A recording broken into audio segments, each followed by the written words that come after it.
Assalamualaikum warahmatullahi wabarakatuh. Apa kabarnya anak-anak ibu sekalian? Semoga kita semua dalam keadaan baik-baik saja dan sehat walafiat. Nah, anak-anak ibu, sebelum kita melakukan pembelajaran, ibu ingin melakukan tepuk PPK dan salam PPK. Tentu diikuti dengan anak-anak ya. Anak ibu masih ingat kan tepuk PPK dan salam PPK?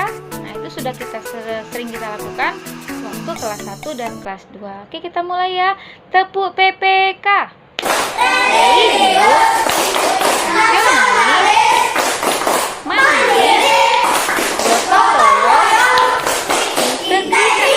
Salam PPK.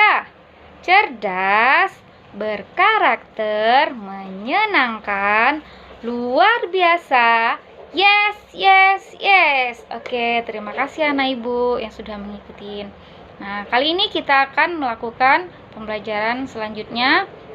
Nah, kalau kemarin kita sudah melakukan pembelajaran itu dengan subtema 3, yaitu pertumbuhan dan perkembangan hewan. Nah, kali ini kita akan melanjutkan dengan subtema 4, yaitu pertumbuhan dan perkembangan tumbuhan. Nah, kalian coba perhatikan gambar berikut ini.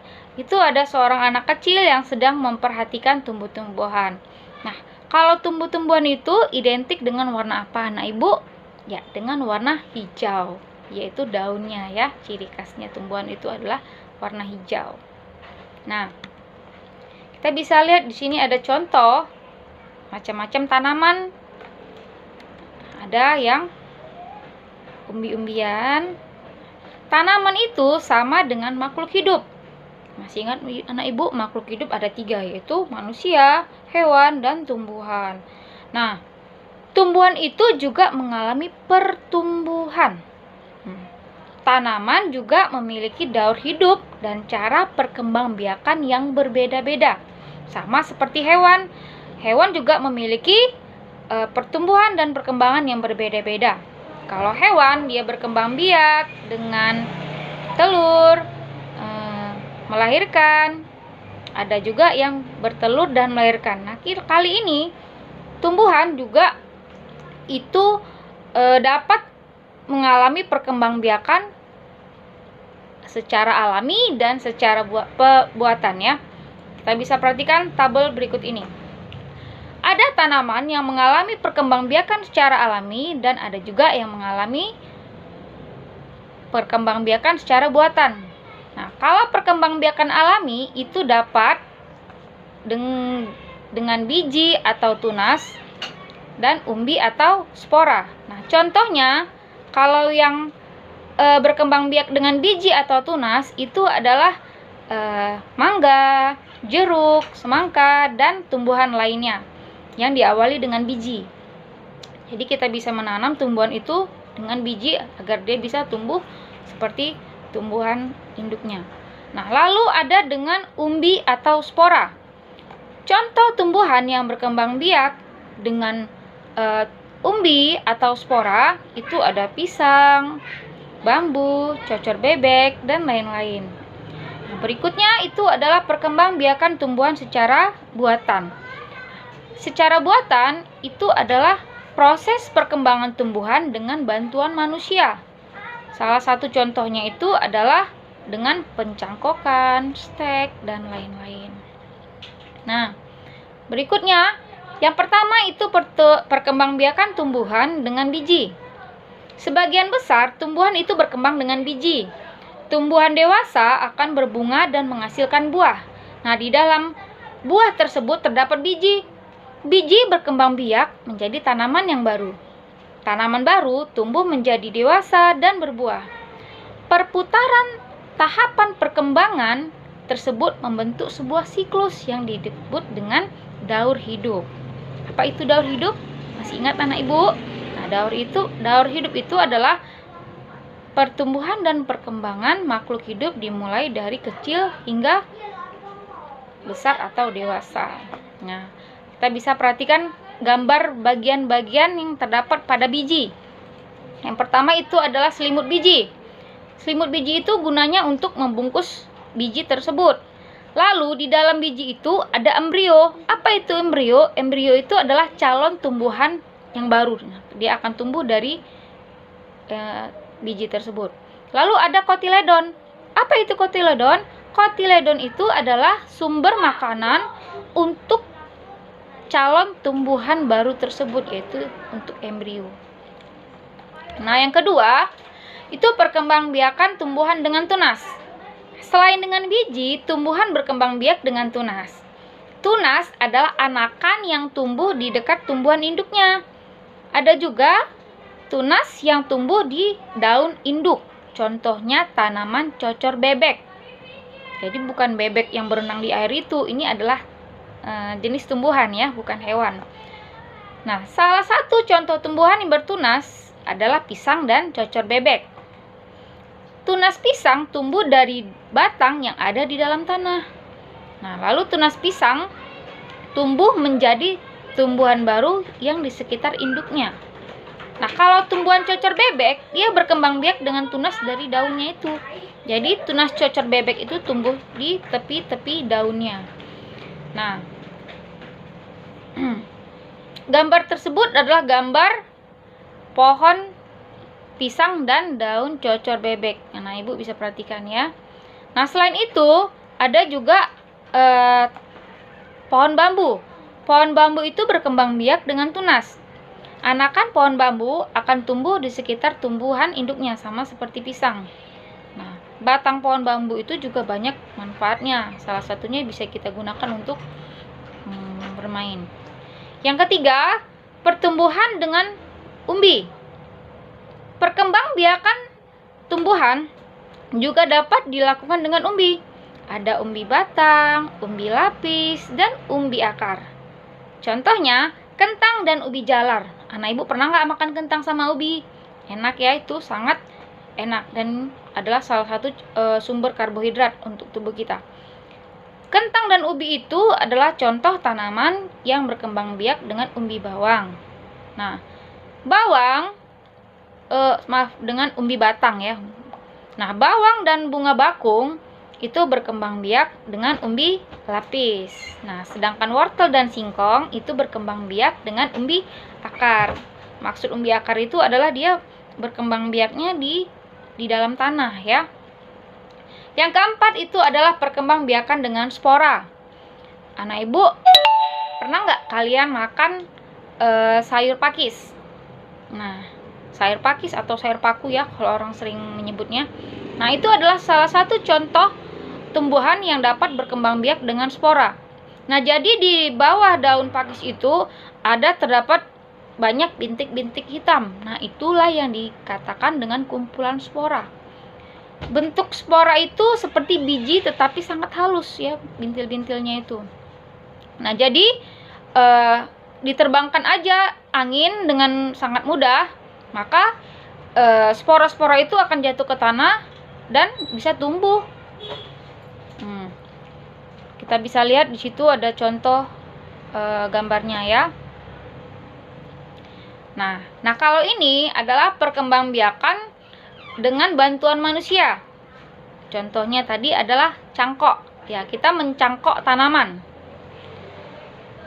Jadi, perkembangbiakan buatan itu adalah perkembangbiakan tanaman dengan bantuan manusia. Contohnya tadi mencangkok, setek, dan menempel. Nah, di sini ada berikut gambar cara mencangkok ya.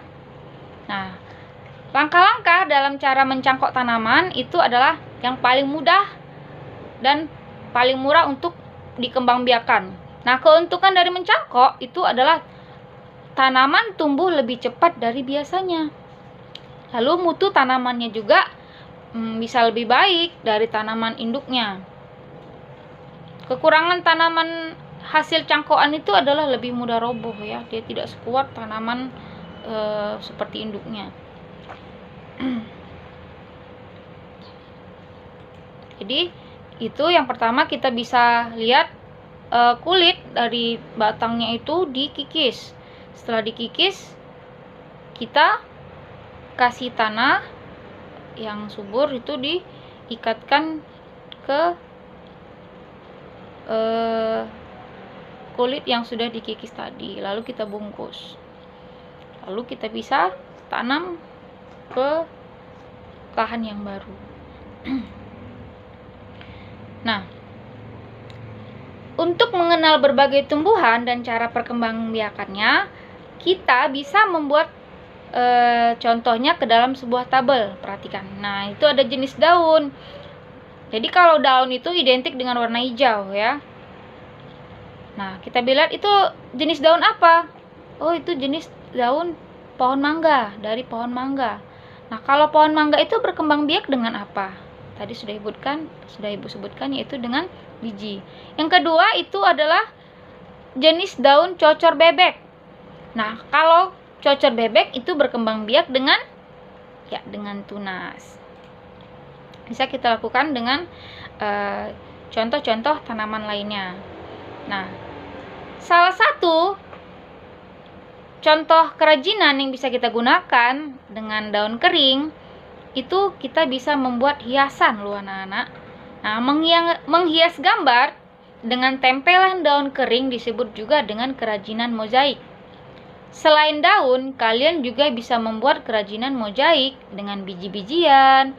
Nah, biji yang bisa kita gunakan itu adalah biji jagung, kacang hijau, kacang kedelai, dan lain-lain. Nah, anak-anak Ibu bisa perhatikan di sini gambarnya, cantik ya. Ada kuda yang dihias dari daun-daun, lalu ada bunga-bunga yang dihias dengan biji-bijian.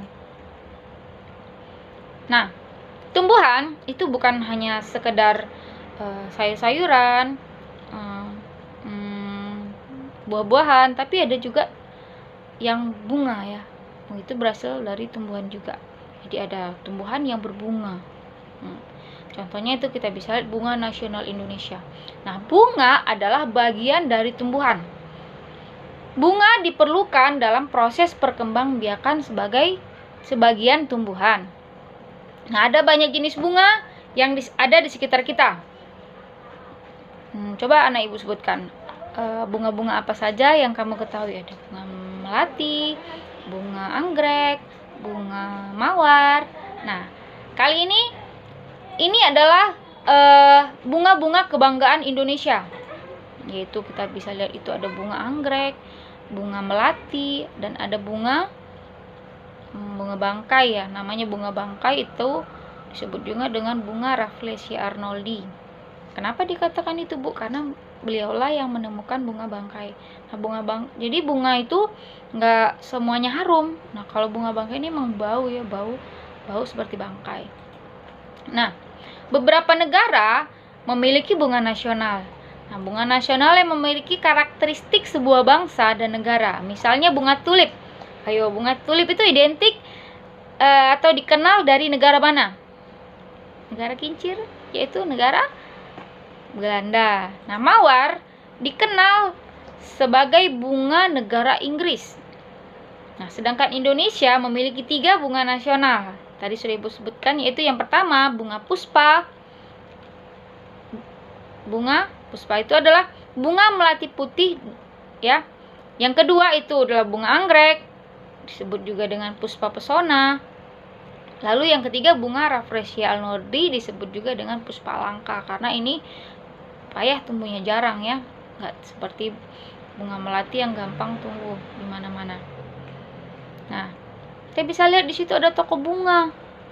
Nah, jadi bunga itu memiliki banyak sekali manfaatnya bagi kegiatan manusia.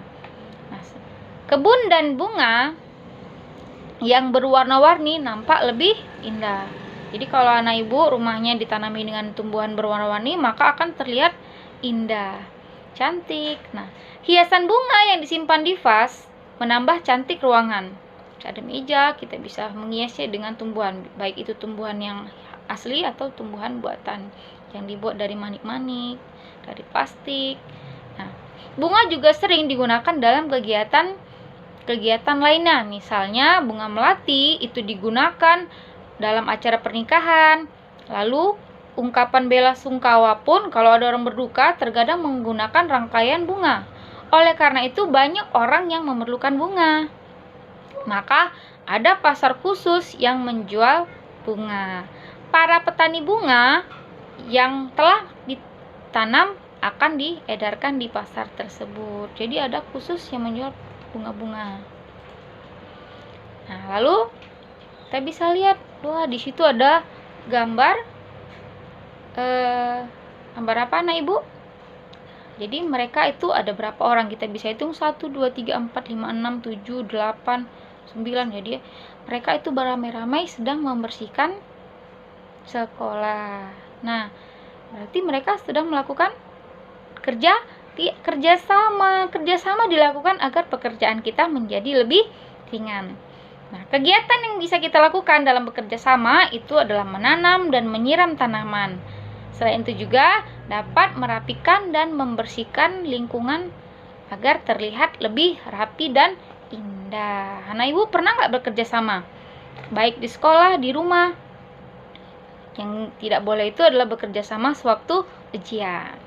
Tidak boleh ya. Nah, berikutnya ibu mempunyai soal tentang apa kan? Kita bisa lihat ini. Nah, Pak Guru memiliki 10 biji kacang merah yang akan dibagikan kepada 2 kelompok dengan jumlah yang sama banyak. Berapa banyak biji kacang merah yang akan diterima oleh setiap kelompok? Nah, kalau melihat kalimat soal ini, apa yang terbesit di pikiran anak-anak ibu sekalian? Nah, ini apakah penjumlahan, pengurangan, pembagian, atau perkalian?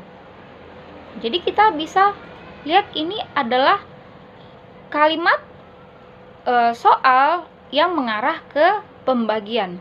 Nah, pembagian dapat dilakukan dengan 2 cara. Yang pertama, pembagian itu dilakukan dengan pengurangan yang berulang sampai hasil pengurangannya 0. Yang kedua yaitu dengan cara bersusun. Nah, kita bisa melakukan atau menjawab dari soal yang tadi itu, perhatikan contoh penyelesaian berikut ini. Nah, jadi kita ibaratkan dalam satu wadah itu ada 10 biji kacang merah yang akan kita bagikan ke 2 tempat. Karena tadi soalnya kedua kelompok ya. Kita umpamakan ini ada sebuah, kita bisa lihat di situ ya, sebuah wadah yang diisi dengan 10 biji kacang merah. Lalu berikutnya kita bisa letakkan 2 wadah ya. Lalu kita bagi bijinya.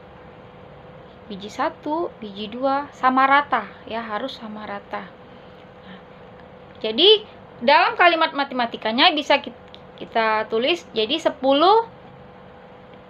dikurang 2. Nah, berikutnya selanjutnya 10 dikurang 2 itu 8. 8 dikurang 2 6.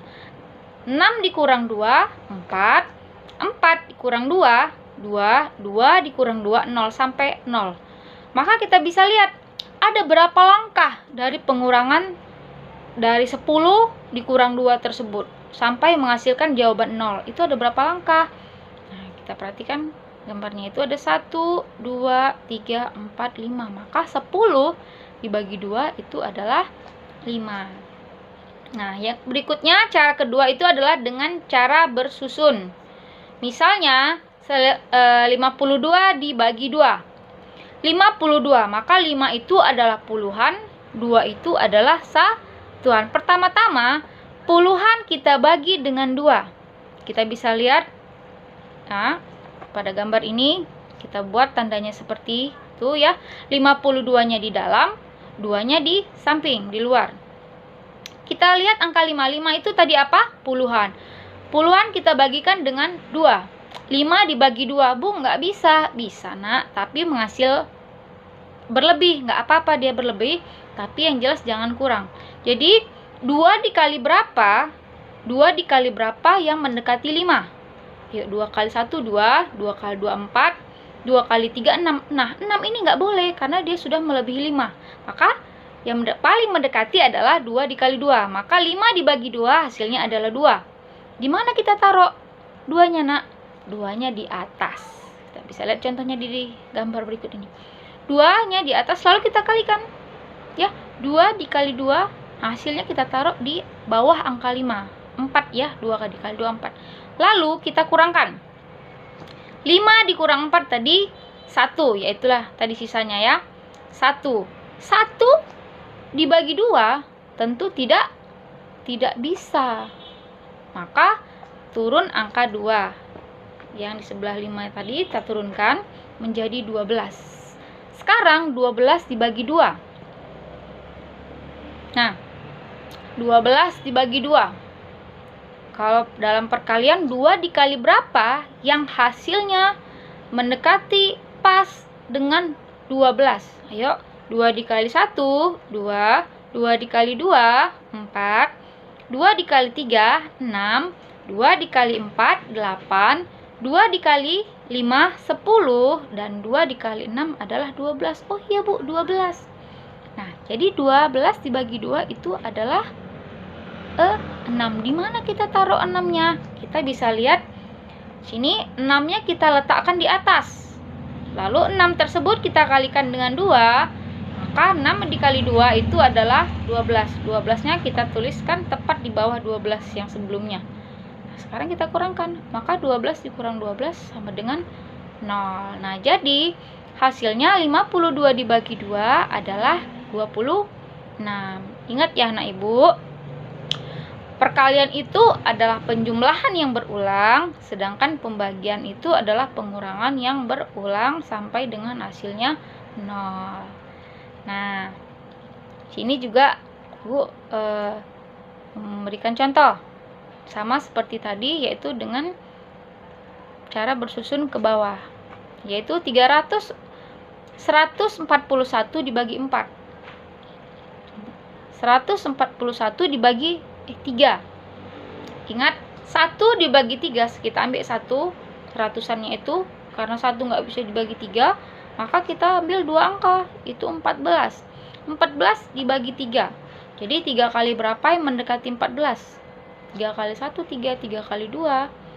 Oke, ya 3 kali 4. 3 kali 4 itu adalah 12. Kita tulis di bawah 14-nya. Lalu kita kurangkan. 14 dikurang 12 itu adalah 2. Nah, 2 dibagi 3 nggak bisa, nak. Jadi kita turunkan angka 1. Nah, 21 dibagi 3. 3 kali berapa yang mendekati 21? Ya, 3 kali 7. 7-nya kita tulis di atas.